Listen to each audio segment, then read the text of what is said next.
Voices Foundation Indigenous Permaculture Series, Weaving in Traditional Ecological Knowledge. My name is Shannon Francis. Ke'ani Ishleh Ado Tachini Bashashin Ado Shimasana Ke'ani Ado Shichekesani. We are here in the Four Winds American Indian Council Community Garden in Denver, Colorado, and today's workshop is Getting Dirty with Worms. So thank you for joining us.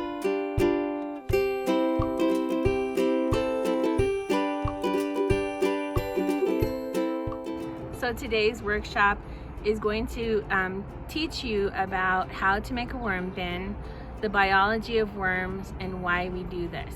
And most of it is basically to help Mother Earth speed up the process of amending soil and using more of worm castings as a fertilizer, which is a very higher concentrated fertilizer rather than any man-made fertilizer. It's higher in 5 to 10 minerals and nutrients, and so worm castings are definitely the top of the list to be able to add to your soil for amending purposes.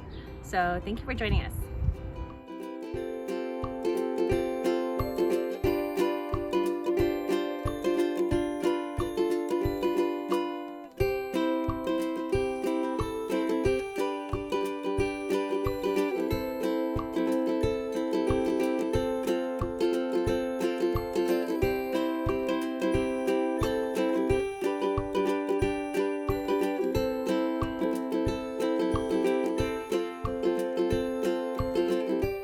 So today we're going to show you how to make worm bedding into any kind of container that you could use if you're doing a worm bin indoor in your house. And we're going to be using a kind of a Tupperware kind of shoebox style container. It has a reclosable lid, and so you want something that's going to be kind of tight fitting and closable, and it has to be kind of breathable too. So if it doesn't have air holes in it, you're going to have to make air holes. This is normally for aeration for the worms so they don't suffocate, because they're still a living organism and they still need air to breathe. So we want to make this poke holes large enough for air to go through, but not large enough for other bugs to get through, because you don't want fruit flies and gnats and other things getting into your bin. So we're just going to poke holes big enough so that the airflow can start. So we're going to take some scissors.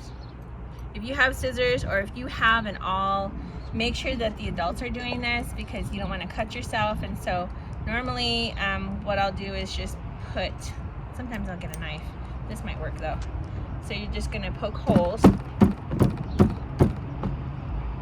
Not too large, it's probably too large. Probably about 20 of them.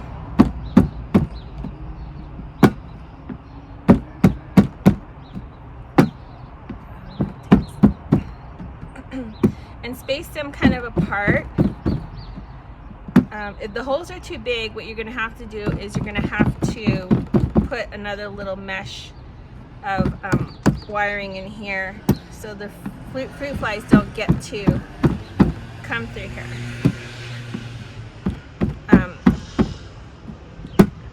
Normally they smell fruit from anywhere and it will attract them. Oops. So if you can get a little bit closer here, this is kind of what it looks like, but you should be able to do the rest of the holes here. And this one is kind of too big, but the rest seem to be fine.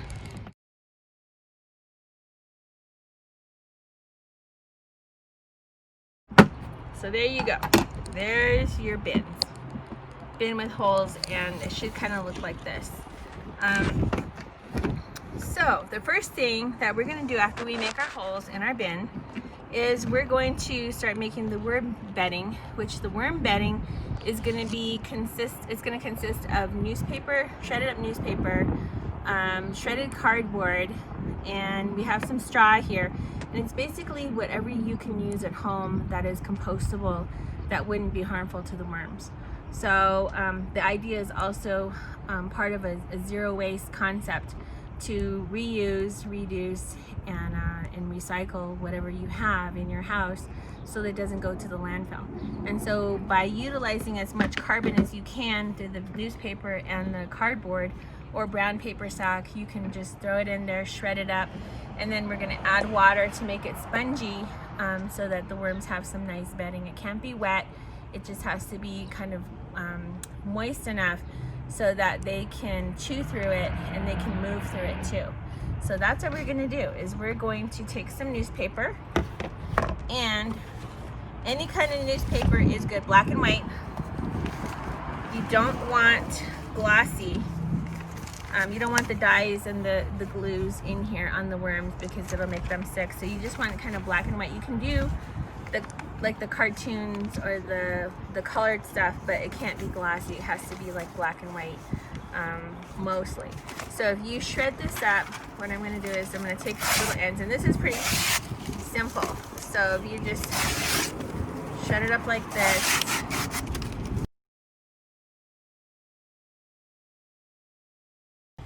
and then once you're done doing that, you're just going to kind of mix it up like this and make a nice little bedding. If some of them are too long, just kind of cut them. And then you can also add a little bit of straw, not too much. I don't want too much of this. And just be mindful if you're bringing in things from outside like straw and leaves and things that you don't have. There's certain predators to worms. So snails will eat worms. They eat a lot of worms. Things like centipedes and millipedes, they will also eat worms too. So you want to just be mindful of bringing in anything that might potentially eat up your worms. So you don't want to do that. So we're just adding a little bit of straw in here.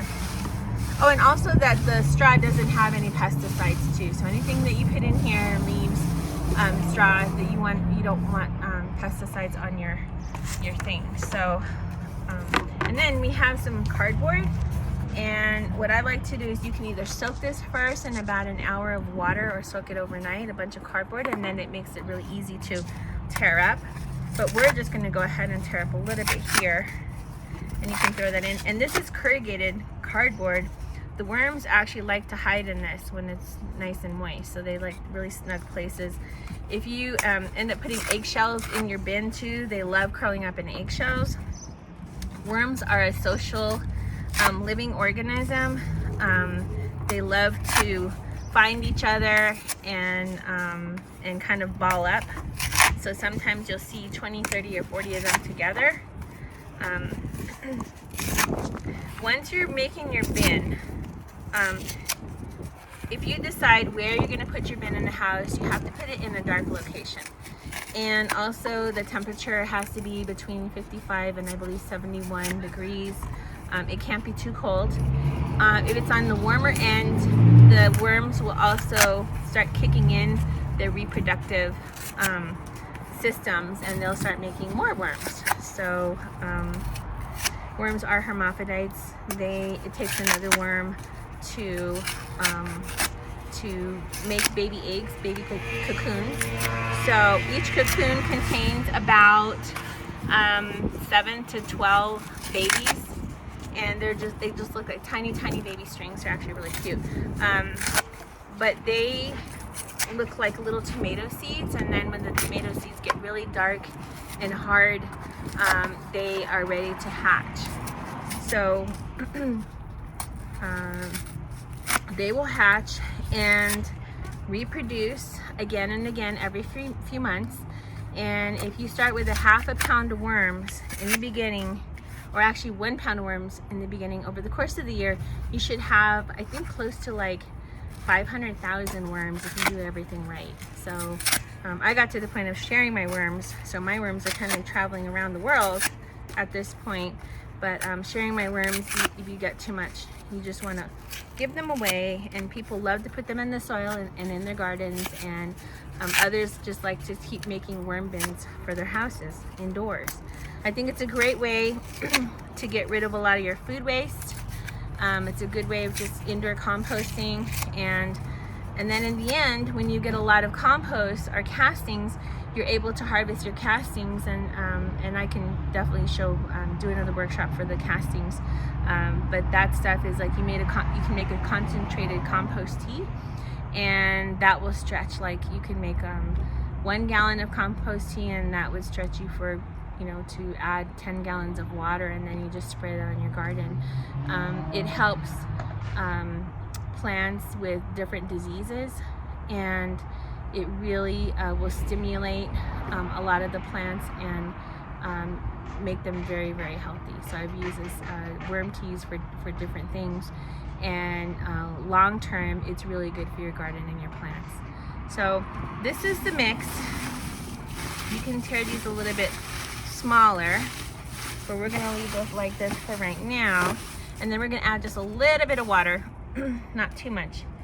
We could add a little bit more newspaper, but we're just gonna soak it. We're not adding the worms yet. We're not adding anything else. So we just wanna soak it really nice and then kind of mix it up like a salad. You shouldn't have any standing water once this is done soaking. It should be all soaked in, and it shouldn't be dripping anywhere. The cardboard should be nice. Everything should be really nice and fluffy. If it's not enough, add more newspaper, and just keep kind of mixing stuff up to make sure that all the water gets used. So you want to just keep making sure that all the paper has been kind of covered or touching the water, and that it's starting to soak up, which it's already looks like it's starting to do that. Okay, so now that we have this, we can actually look at adding the worms. And here at Four Winds, we have a bunch of compost worms in our garden already, so we're gonna dig them out. So here is our finished compost. So I'm going to dig here towards the center, because I know that's where the worms are at. And turn this over. They're not there. Okay, we're gonna go the next one. Just keep going to the center, and there they are. So this is what we have here. This is a year and a half of doing compost, and we've got so many nice worms. And so what we're gonna do is we're gonna kind of pull this guy apart, and I'm gonna set him down here, and we're gonna just start doing this. I'm gonna start throwing the worms in here. Worms also need grit to, they have little tiny gizzards. So we're gonna add some of this compost in here. We're not adding all of it, we're just adding a little bit of it so they have some grit. But you can see this is just loaded with worms. And these are the red wrigglers.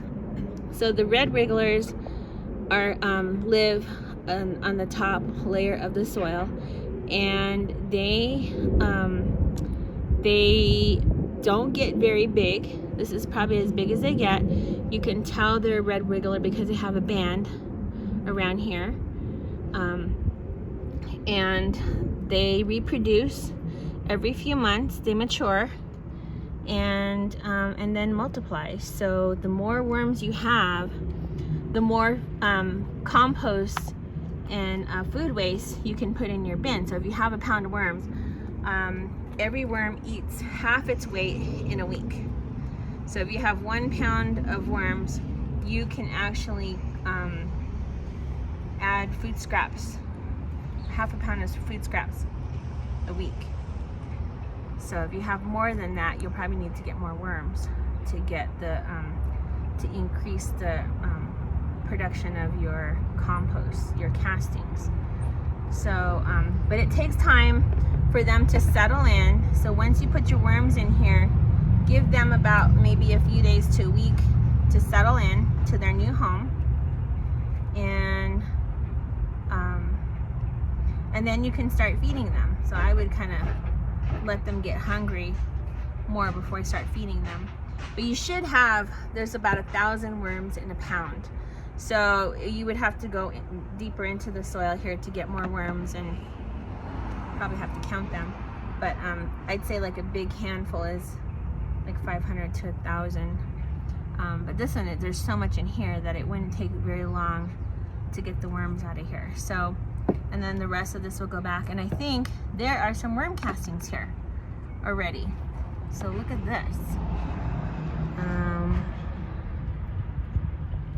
There's another one there. This little, right here, that little egg, that's a worm casting. So that one looks like it's not ready to hatch, but when it gets darker, there's gonna be like a dozen little baby worms that come out of there. So yeah, so that's what they look like. They look like little tomato seeds. So we're gonna put the rest of this back, and we're gonna get some more in here. This is really cool. So here's more. There's a bunch here. So here. And you can just take the clumps too, so you don't have to separate all of them. There's just so much here that we're just gonna put some of them here, the clumps, in here. They're kind of in the soil, nestled in the soil here.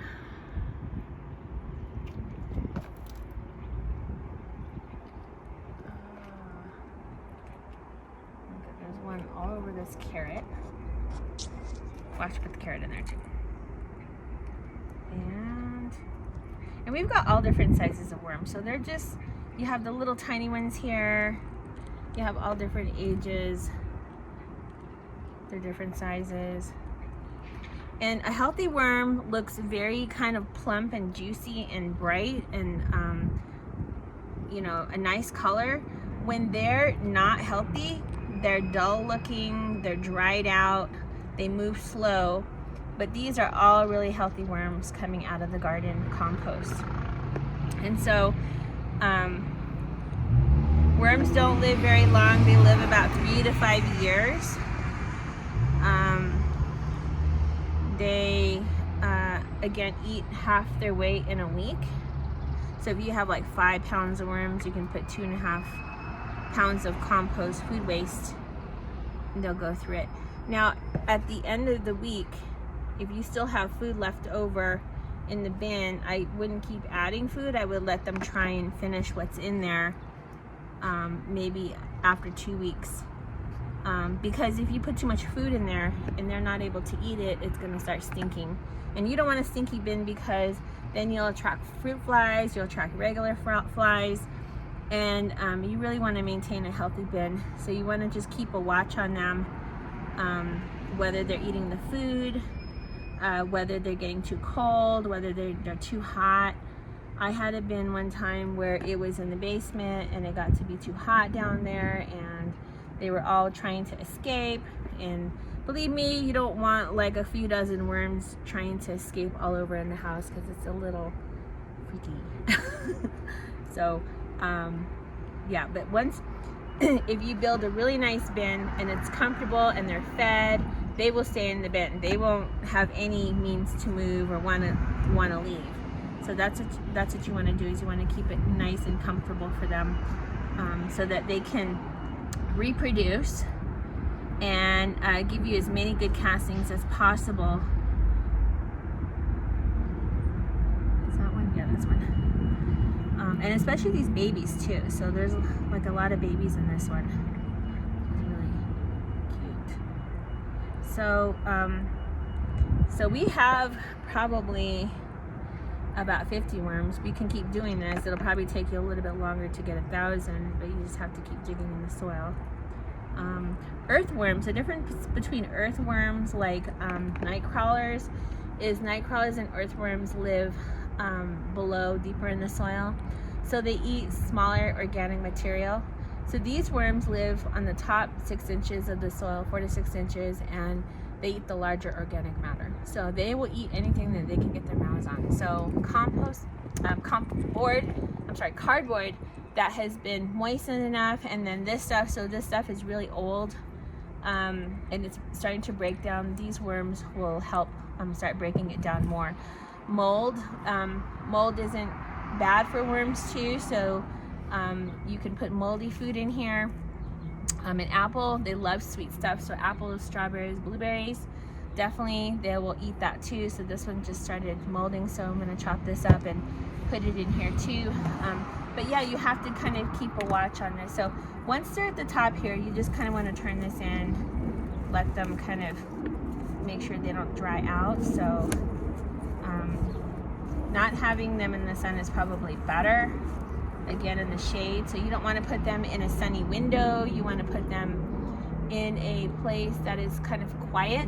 So worms like quiet too, so they sense vibrations, and if it's too like noisy or there's too much pounding or something like that, like they won't reproduce, and they will have a hard time settling in and getting comfortable in their new house. So you want to kind of keep it quiet, but definitely dark, kind of warm, room temperature, dark, and don't forget about them, because if you forget to feed them, or if you get to add water, or something happens with their bin, a lot of people tend to forget about their bin, and then the worms end up dying. So, but in this way, we are helping Mother Earth, encouraging her by taking these worms and doing what we need to do to build our own soil and within our own homes. And for people who are in apartments, this is pretty easy too, because you can do this practically anywhere. It's really efficient. You're building with whatever you have in the house, and it doesn't take too much to find worms or buy worms, because you can find them online too for a pound or two, or you can find some local community garden. There is another guy, it's called the Worm Guy. He's in north around Loveland area, and he sells worms for real cheap too, like 5-gallon buckets for like $40, which is a really good deal. But this is just the best way to build your soil, because this is what we've been doing here at Four Winds. And when we got here, there was no worms in the soil. This soil was so disturbed, and now it's getting darker. The soil is getting darker every year. It's getting black, and this is what we want in our soil. So we want a healthy soil. It smells like earth, and it has all the nutrients, and these worms are laying their eggs in the soil. So wherever you're going to put this soil is gonna there'll be worms for sure, to make more castings. So this, as long as you keep this bin maintained, you should have this bin for a few years, and you shouldn't have to do really much of anything to it. If you have to move to a larger bin and you get too many worms, then you want to separate your worms, and you could put half of your worms into another bin like this. And then and if you want to do a large worm bin, there's you can do that as well, just depending on how much food that you need to get rid of. And or maybe you want to start selling your worms. If you get enough worms, you can sell them per pound and make a little money on the side, because people are looking for local worms, and it saves on shipping. So worms are going for anywhere from $20 to $30 a pound, and so if you buy some locally, you can probably get them as cheap as $10 a pound. So yeah, and I think Four Winds is planning to sell compost worms here pretty soon, and the compost. So if you're looking for compost worms, hit up Four Winds. But this is basically something that you can do and just increase your own worm bins at the same time, and do it at low cost or no cost. So the only thing that we can do here for grit is, so we're not going to put soil, we're just doing a handful, because again, they've got little gizzards, and so their gizzards need this stuff to help grind their food.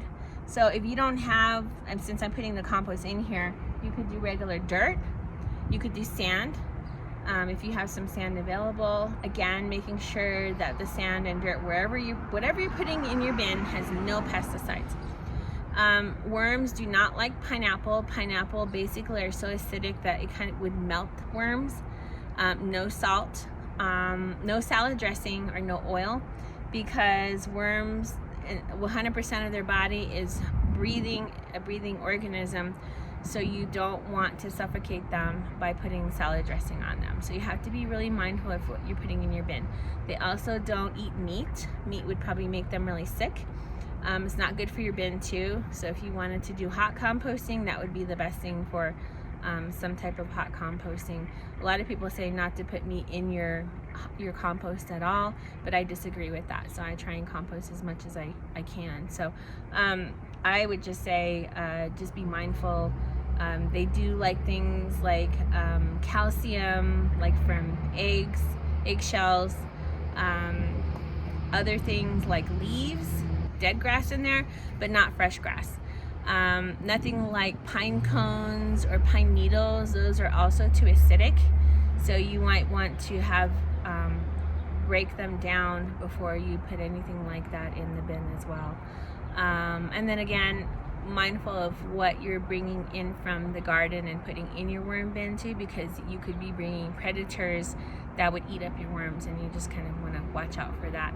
But for the first 30 days, I would, once you have your worm bin going or started, look in your worm bin every day, just to see how it's doing, making sure the worms are okay, they're not trying to check out of their place. If they're not happy and they're trying to leave, there's an issue with the bin. So you just need to kind of be mindful and look out, just observe what's going on in the bin. Once it gets a little bit colder in the winter, just make sure the bin isn't getting too cold. It's not getting too hot, so don't put it like near the stove or anywhere that it might get too hot, because your worms will end up getting, they would probably melt, and I've seen it happen before. So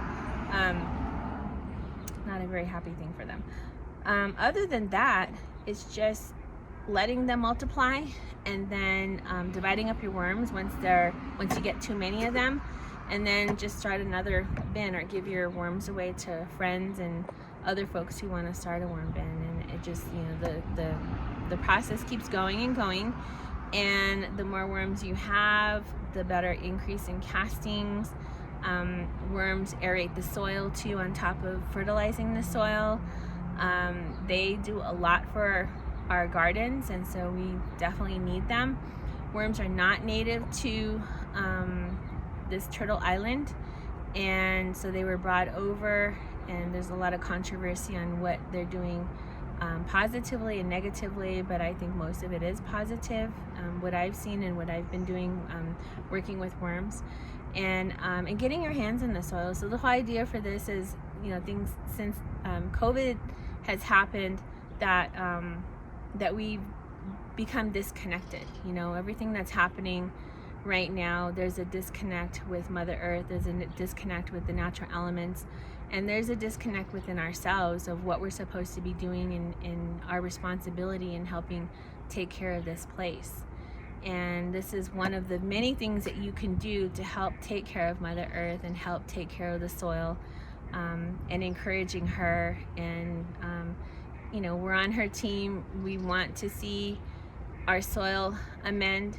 We want to see flourishing ecosystems, because flourishing ecosystems are good for all the animals and the animals that we consume too, unfortunately. But a healthy soil is where it starts.